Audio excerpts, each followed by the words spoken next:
My name is Whitney. I just finished up my 13th year of teaching at the elementary level. I spent 8 years teaching second grade. I just finished up my 5th year of teaching 4th grade. And next year I am moving up to 8th grade math.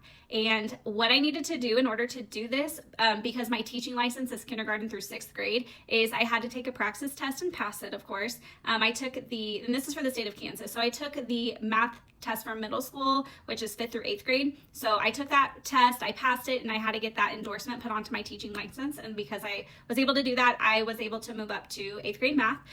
The reasons why I decided to do this was for several reasons. One of the things is that I love math. Math is my favorite subject, and I'm really excited to just be able to teach math.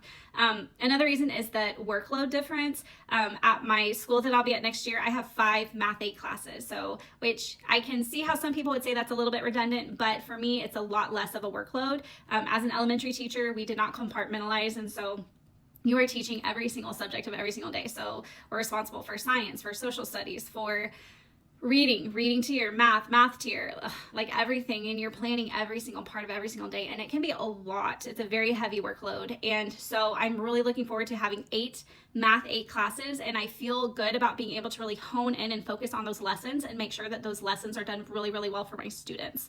The other thing is we have 41-minute blocks of time, so I'll have my students for 41 minutes and then send them on their way, and so that's kind of nice. And then you get to meet so many students, and while I will miss being able to have the same kids with me all day, it's also a little bit of a blessing. If you know, you know.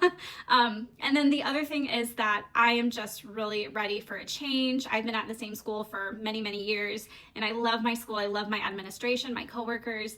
There was a lot of retirements happening at my old school, and my teammates were retiring, and so it was like, this is a good time to change, because it's hard for me to let go of all of my good teacher friends that I've made over the years at my previous school. So, but I'm excited. I'm looking forward to teaching 8th grade math next year, and I will take you along my journey. A lot of teachers have asked me, like, I've thought about this too. I wonder what it's like in middle school. So I will take you on this journey with me. I hope it is as great as I think it's going to be, but I